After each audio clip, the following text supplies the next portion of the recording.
Και πάλι ζώνη. Σαβάνοβιτς. Γκιουλέρ. Λαφαγέτ μπροστά στον Λο για 3, είναι εύστοχος. Πρώτο εύστοχο τρίποντο για την Εφές. Με κάποια μακρινά σουτ.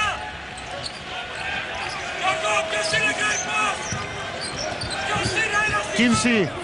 Λαφαγέτ από τη γωνία για 3. Δεύτερο τρίποντο για την Εφές που πλησιάζει την επαναφορά. Ακιόλ αφήνει για το Λαφαγέτ. Αντίθετα από το σκριν του Μπάρατς αυτός πάει προς τα μέσα. Βρίσκει ισορροπία και πετυχαίνει καλάθι. 19-25. Απέναντι στον Μπάρατς που είναι ψηλότερος παίκτης, προσπαθεί ο Χάινς να παίξει από μπροστά. 4/4 όπως λέμε στο μπάσκετ, ώστε να μην του επιτρέψει να πάρει την μπάλα. Και είδαμε ότι όταν ο Χάινς έχασε τη μάχη, ο Σπανούλης από την αδύνατη πλευρά έκλεψε την μπάλα χαμηλά όταν ο Μπάρατς την έβαλε στην μπάλα. Ωραίο καλάθι τώρα το Λαφαγέτ. Πήγε στα 3 μέτρα. Ναι, υψηλό μπροστά του. Τουντσερί. Ακιόλ. Λαφαγέτ πήρε σκηνή από τον Μπάρας, θα του επιστρέψει την μπάλα και ο Κροάτης θα καρφώσει. Ωραία συνεργασία εδώ στο πίκο. Χάινς με τον Μπάρατς, θα παίξει τα πόδια τον Μπάρατς ο Χάινς. Κόβεται, θα πετάξει την μπάλα για να προλάβει το ρολόι. Airball. Ακιόλ, Γκιουλέρ, ευνηδιασμός της Εφές με κάρφωμα, όχι, με lay-up. 36-41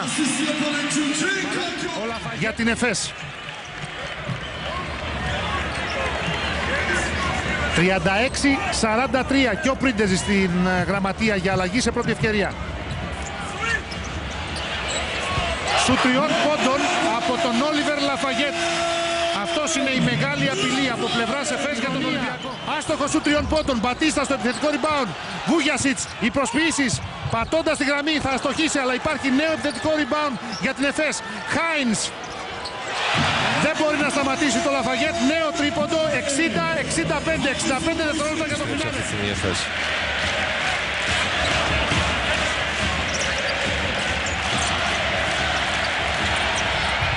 Το lay-up από τον Λαφαγέτ για το 62-65.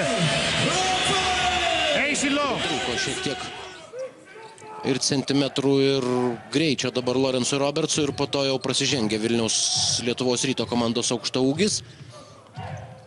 3 minutės 30 sekundžių iki pirmojo kėlinio pabaigos. Neįtin rezultatyvus pirmasis ketvirtis. Priekinės linijos žaidėjus Lorensą Robertsą ir Joną Valančiūną. Ir Lenkai skuba į priekį, dabar jau turi kiekybinę persvarą, perdavimas po krepšiu ir 2 taškai. Greita kontrataka, kuri leidžia Prokomo šiek tiek. Nedidelė persvara, laimėjo kovą dėl atšokusio kamuolių. 8-7 po pirmųjų 10 minučių. Lafayettas ir jo taiklus metimas, suklaidinus Vilniaus komandos gynėjus. Donatą Motiejūną per pirmąjį kėlinį. Lafayettas. 2 jo sunkus taškai. Jau kurį laiką prašo keitimo. Krepšiu pavyksta, metimas netaiklus. Tačiau vienas iš tų retų atvejų, kuomet atsikovoja kamuolį po varžovų krepšiu. Lenkai turi galimybę pradėti antrą, o dabar jau ir trečiąją ataką. 60 sekundžių iki antrojo kėlinio pabaigos.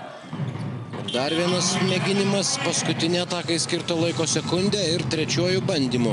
Sumažina skirtumą Prokom komanda 33-27.